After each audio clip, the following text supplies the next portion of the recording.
Welcome, everybody. This is the Rotary E-Club of Silicon Valley. Every week, we bring you stories of people who are working to make a difference in the lives of others and improve their communities.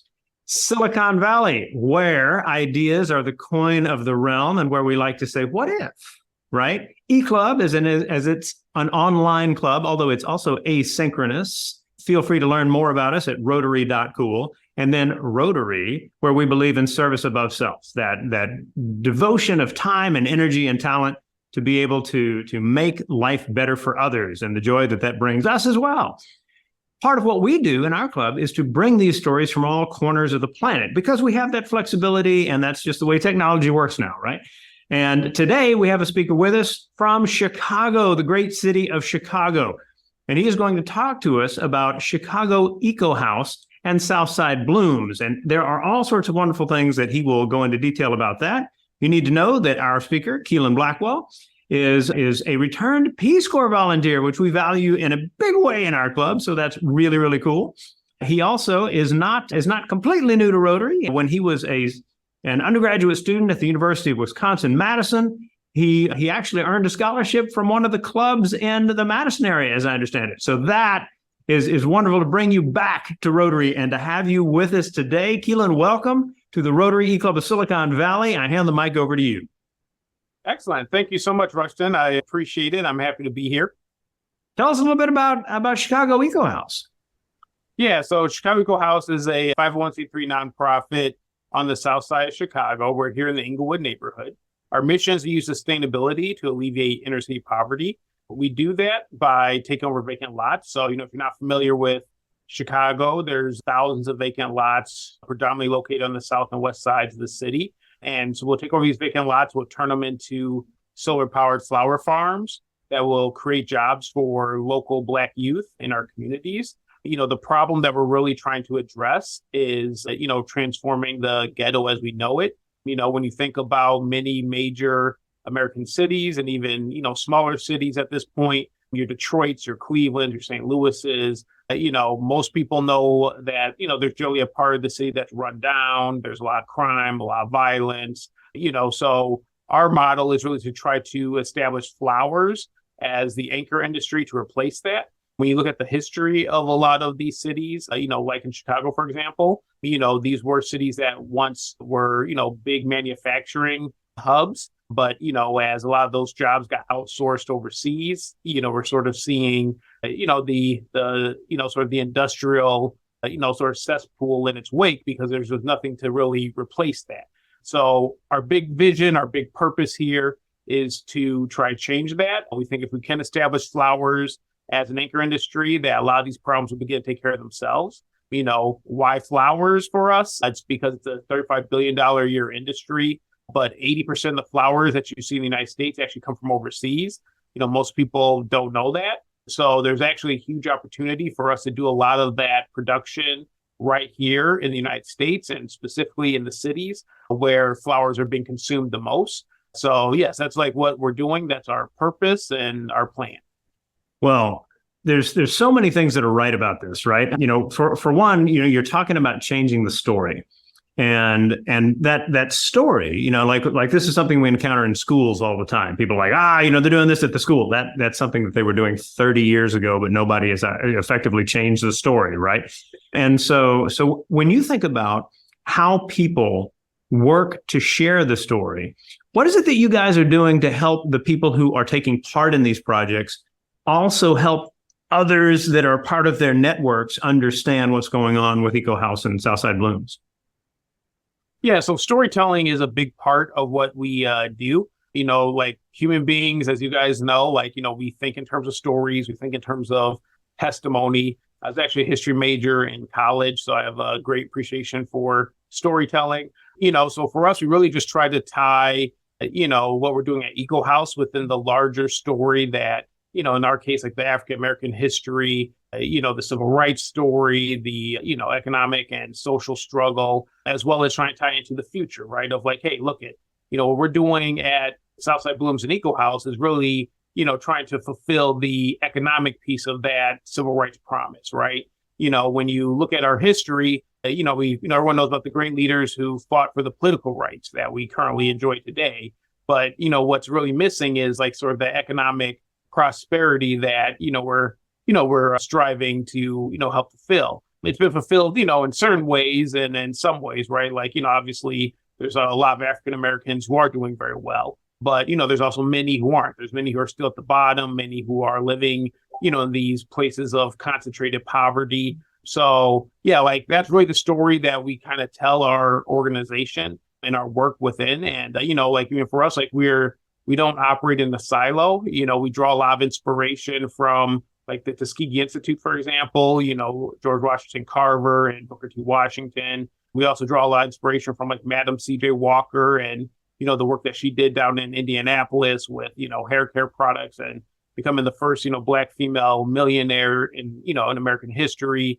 So, we really just kind of like let our youth know that like, hey, you're standing on the shoulders of, historical greats, right? And, like what we're doing, kind of like what you're saying, like we're not reinventing the wheel here, so to speak, right? Like we're basically taking, things that have been done in the past and just adapting it, for today. It's just like we have more opportunities today, more privileges, more technology. And that's really one of the things too that we'd like to tell people is, especially within the African American community, it's like, look at what, some of these previous leaders did during times of Jim Crow and slavery, right? So, how much more should we be doing, given the fact that, we have, technology that can get our message and our story across the world in, seconds, right? I mean, even in this conversation, you guys are out there in Silicon Valley and you heard about our story here in the Southside of Chicago, just by exploring the interwebs, right? And, like that's a very powerful medium, to really help people connect, to be able to raise support and to be able to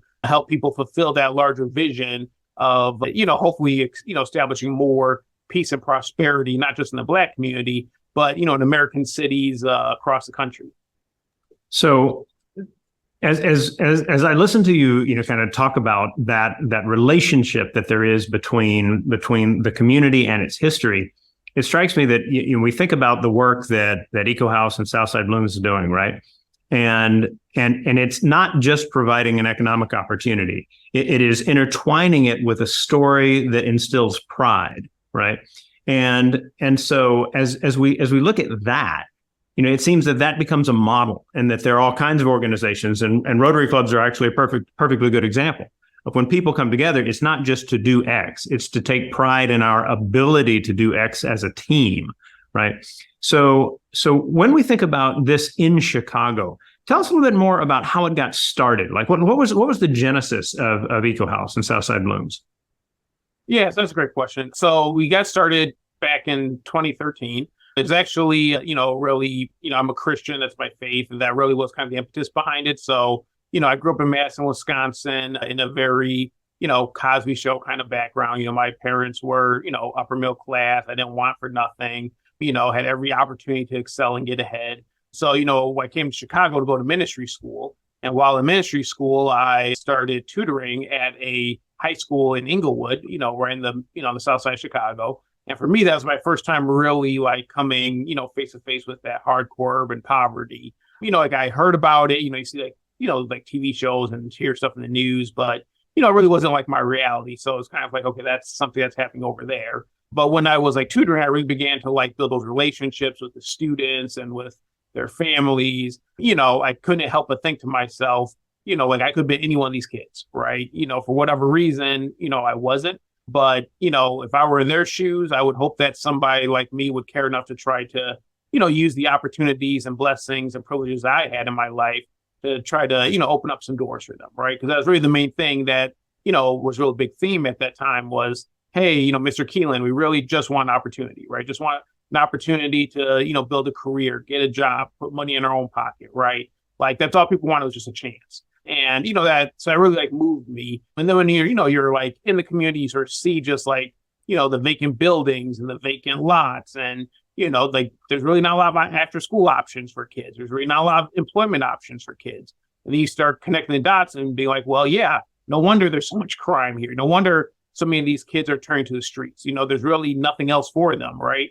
So that's really the impetus behind it. And then we formally started the organization in 2014. The first year we just spent doing, research. So, we didn't do any program that first year. We just, talk to like other executive directors, other, political leaders, business leaders, because we just wanted to try to think like, okay, how can we really, add value to our community? We don't want to try to like come in and replicate something that, some other organizations are already doing. We really want to try to find, a need that no one else was filling, so that we could really, try to solve a problem. And the thing that we really discovered, what the biggest need was really, trying to create community-based, upward mobile careers for people, right? So there's like other workforce development programs, but, many of the workforce development programs, they'll train you up, but then they'll like send you out to like work downtown or work in the suburbs or wherever else, right? But it's outside of, the youth's community and cultural context. So that became a challenge, plus the distance, right? So, so that's when we really began to focus on, how can we really create some sort of anchor industry that's home-based, community-based, so that, people in our community don't necessarily need to leave their community and cultural context to be able to thrive. We explored a lot of different things. We did look at like, food obviously was like one of the first things we looked at. That didn't really, we didn't feel like there's a lot of promise with that because it's just so competitive. We looked at like switchgrass for biofuels. We looked at 3D printing. So we did like spend some time exploring different options. And then we came across flowers and the rest is history. So there's so much in that we want to work with. You mentioned a couple of things that I want to build on. And one of them is that, you experience what it means to be in this part of Chicago and you think, that could have been me. When we're thinking entrepreneurially, we're thinking about opportunities where others often don't see them, right? And so that idea that an area that has been dealing with poverty for perhaps generations represents an opportunity seems to also be the kind of thing that would allow participants in your programs to essentially say, I'm in this program, I'm having the chance to do this, and then to look at others in the same area and say, that could have been me. So they move into that space where they are beginning to understand a certain power in humility, right? And that there are opportunities by thinking in terms of opportunities, right? So is there a component to what people experience when they're going through your programs that effectively is entrepreneurial? Yes. Yeah. So you're asking like really good question. I tell you're an educator, Rushton. Yeah. So like, basically it's like kind of the concept of paying it forward, right? These kids aren't dumb. Like they know the state of their community. Many of them care obviously about like wanting to improve their community. They just don't know how, right? So they do look at this as like not just a job. It is also a way to kind of give back to their community. And our culture is inherently entrepreneurial. So, we do have many students that'll come to me and be like, man, one day I'm going to be a flower farmer. One day I'm going to be a florist, right? Like I'm going to kind of like, do my time here, learn those skills and, go on to, start my own flower shop, right? And that's something we definitely encourage. Like, when you think of an anchor industry, you can't have an anchor industry and there's only like one player, right? You need to be able to foster, many other businesses, so that there's more resiliency, within the community and within the local economy. So we do look at our work as being a little bit of an incubator, for future businesses in this industry. And the beautiful thing about flowers is there's so many different niches that, you don't necessarily, need to compete with each other, right? Maybe one of our youth is inspired to start their own flower farm, but they want to just, focus on peonies and that's all they grow. They want to become the best peony grower. Well, cool. Like we can work together on that, right? That's not necessarily inherently competitive. As a matter of fact, we've already seen that, like, we have a partnership in Gary, Indiana, where they start their own flower farm because they're inspired by our work. And, they grow dahlias for us, so, we're able to work together. So being able to see those like early seeds of, an industry kind of like, be taking form and seeing people, being able to like sort of, take, be able to see the entrepreneurial opportunities within their own communities, even if it's in a place like Gary, Indiana, is very encouraging for me. I mean, we were very, very, very early, in terms of where we're at, just from a timing standpoint. But I look at like the next like couple decades and, I'm very encouraged to think like, well, what will happen once, we hit critical mass and, instead of it being like one or two organizations or people who are kind of catching that flower bug, what happens when you talk about 100, right? What happens when you talk about 200? Like it doesn't actually take that much, to really establish a new industry. one of the things that was like inspiration, for me is, it's actually Napa Valley, so the godmother of my children, she lives out there in, Napa.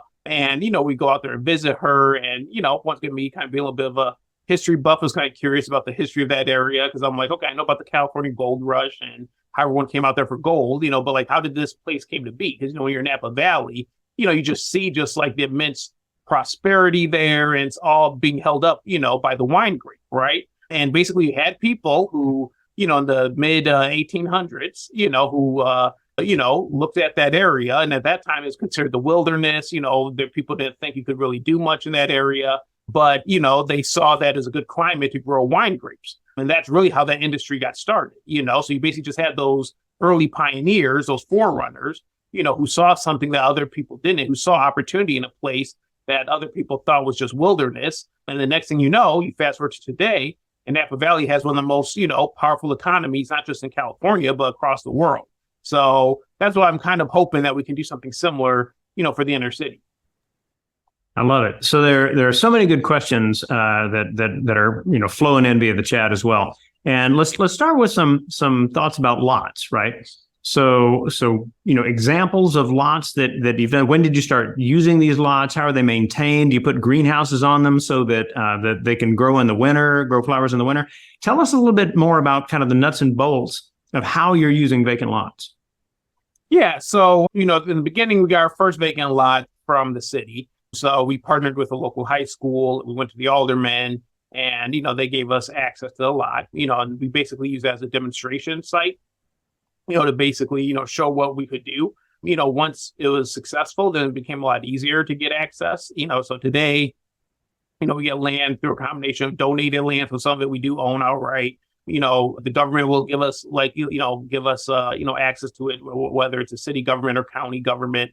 Up to this point, we actually haven't had to buy land, which has been nice. So we currently farm about 10 acres of land. In terms of like having greenhouses and that kind of deal, we do have, most of our lots are just open field. We do have one hoop house. We do some indoor growing. So we grow like in a shipping container, as well as a little grow room in the basement of the eco house. So yeah, we do, kind of like all the above. So we do have like a combination of just, outdoor, kind of dry farming, indoor controlled growing. We do grow over the winter. So we do forced tulips over the winter. This is actually one of the beauties of the flower industry, by the way, which made it very attractive to us, is that, when you think of food, there's only like maybe 6 to 10 crops that you could grow, profitably, because, people are only want to eat so many types of foods, you know what I mean? With flowers, you really got 1,000 different varieties, right? So, if we get like, say on the west side, we have a farm on the west side where, we don't necessarily, you can only get out there like once a week, but you just grow flowers that, are a little more drought tolerant, like sunflowers or amaranth, things that, don't really need as much manual labor. And then the things that you have, you're able to get to a little closer, that you can grow, zinnias and cosmos and dahlias and those kind of flowers, right? So, we do like leverage the biodiversity of flowers, when we, depending on what site we get, we'll just kind of, pick flowers that are suitable for that sort of micro ecosystem, if you will. Fantastic. So in coming to the business model that allows all of this to work, little bit of the history there. Were you sitting in a restaurant with a buddy and you turned over a napkin? I mean, like, how did you pull this together? And the associated question would be some of the added components that you decided, we'll take this on, but not this. So the distribution of the flowers, for example, is that something that you guys handle or that you partner with someone else to do? Tell us a little bit more about the development of the business model and maybe some surprises along the way if you saw this dream become a reality.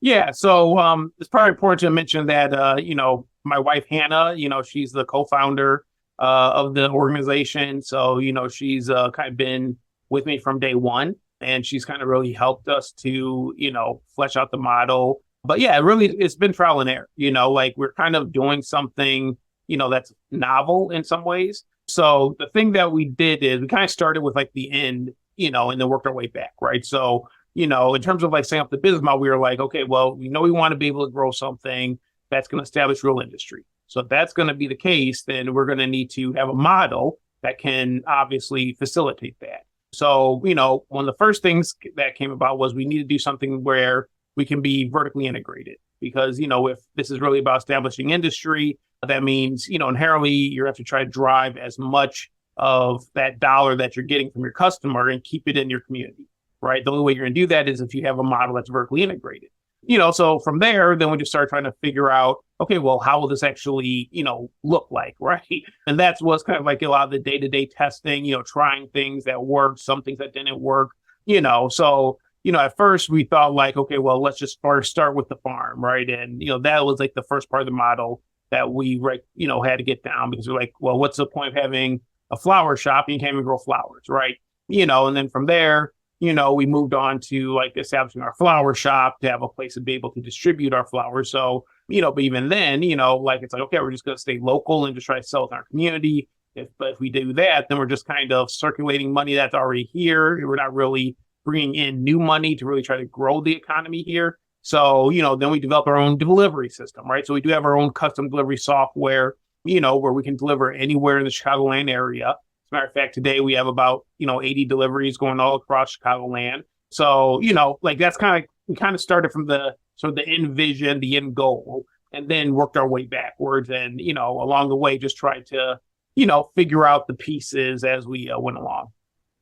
All right. So tell us a little bit more about how the market developed. So as people begin to understand your story, I mean, they're buying the flowers not simply because you've got a good story.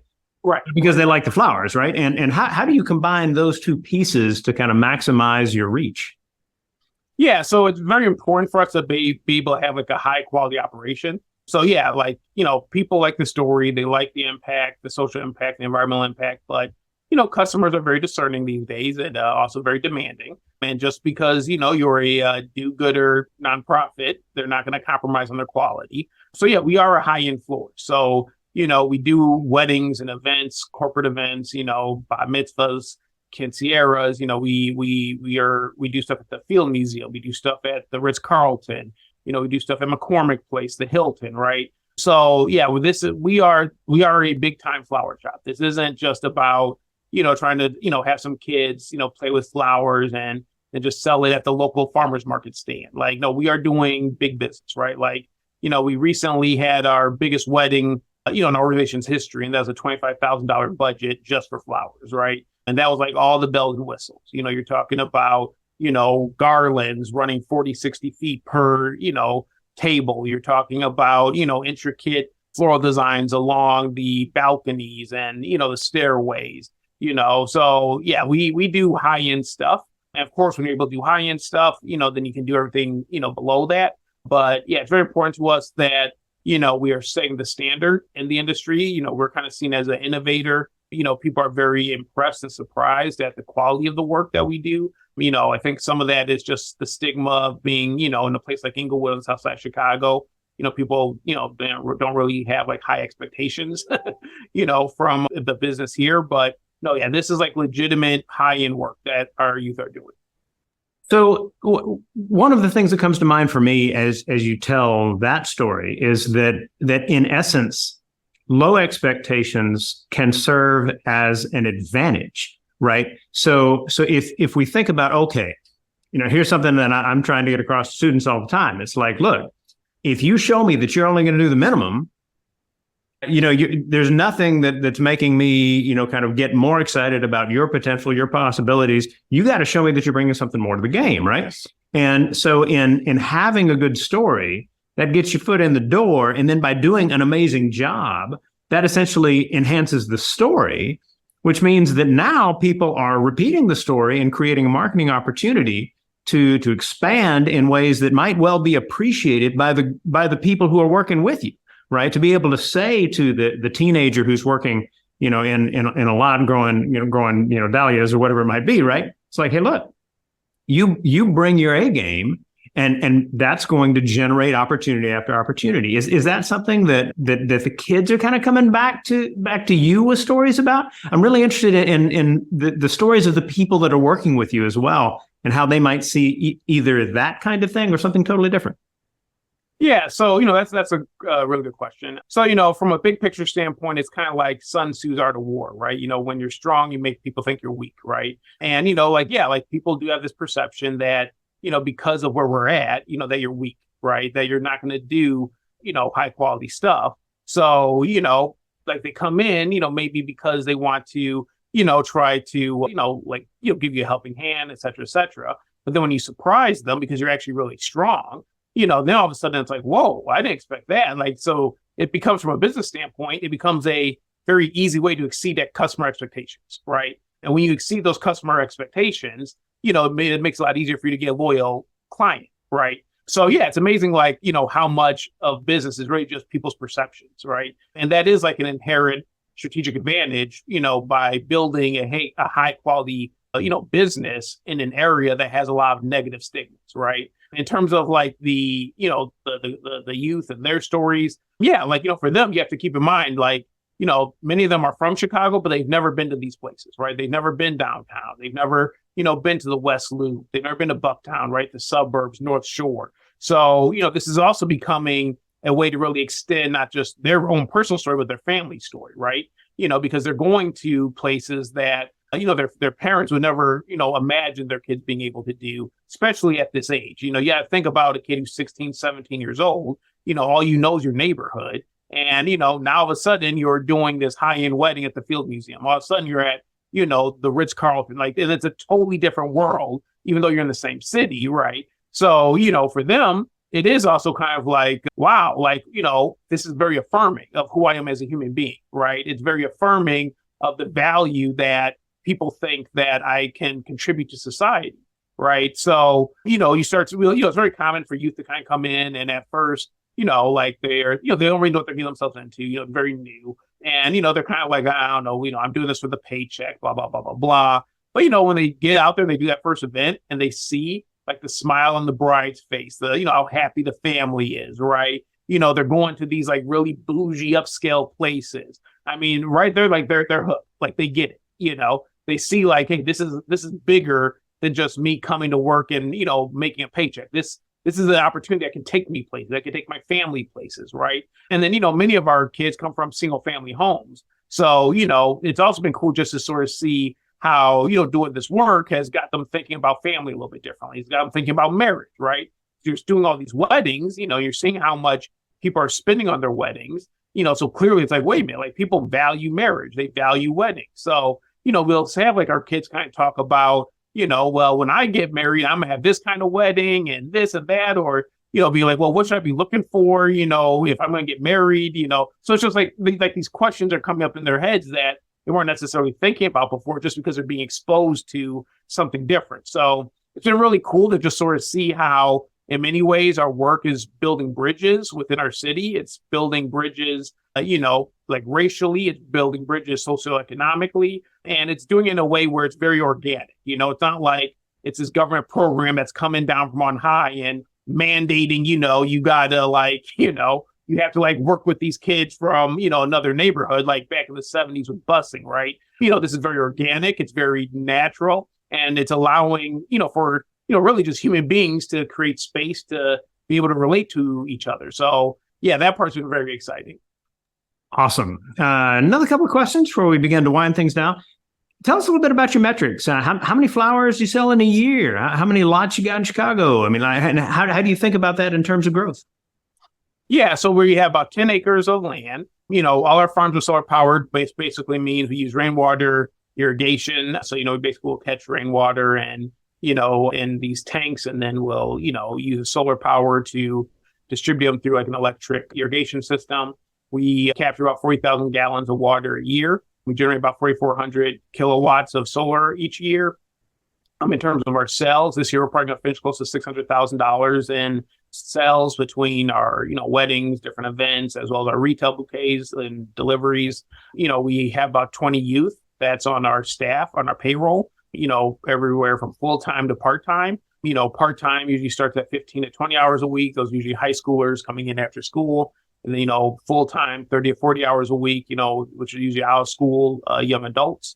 So yeah, that's kind of like where we're at as an organization. And as we move forward, we're really trying to be pretty aggressive about, obviously growing those numbers as much as possible.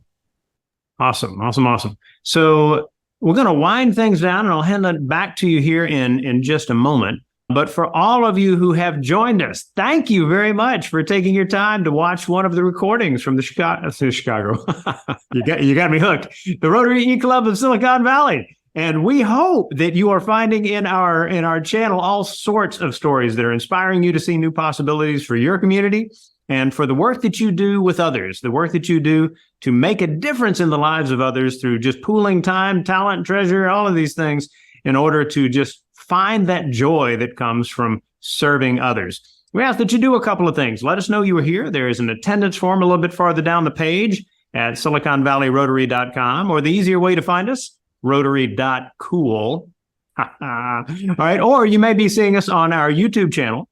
And if you are seeing us on our YouTube channel, you can scroll down to learn more about this and find some links to what's going on with the Eco House and Southside Blooms. You can also get back to our site. If you're on our site, you can find those same links below and the full bio above as well. As we always like to do, we hand it back to our speaker for the final word. So, Quilen, what would you like for people to have in mind as they finish up the recording? Yeah, so the big takeaway that I hope people take away from this is, the work that we're doing is ultimately about preserving life in all of its forms. It's about preserving human life first and foremost, but also ecological life. When you really look at the work of Eco House and Southside Blooms, it's really an example, a very practical example of how you can do bottom-up community development in a way that harmonizes with Mother Nature. And when you work with Mother Nature, she'll, yield her produce, she'll yield her fruit. That will, help to, solve many of the material problems that we face, and, while also closing historical, socioeconomic, gaps. Yeah, so that's what I really hope is the big takeaway, is that this is an example of how, we can preserve life in all of its forms, with a bottom-up grassroots community solution that can then be scaled into, potentially a larger scale, solution that can be replicated in many different places. So, and it just started with, just me and my wife, right? So you don't need an army of people. You don't need, millions of dollars at your disposal to get started. When we got started, we had $0. So, and this year we're going to probably finish somewhere we're up between 1.6 and $2 million as an organization. So, like it's that old school American grit, of just using your ingenuity, using what you have, partnering with nature and technology and and using your faith to, change the world. It's very possible. So, I really hope that people leave this feeling inspired that whatever, problems that you're facing in your community are not insurmountable. Like it starts with you, and it can grow from there very quickly if you're willing to not give up and, have a little grit and embrace some, innovative and ingenious solutions. Excellent. Everyone, we will see you next week.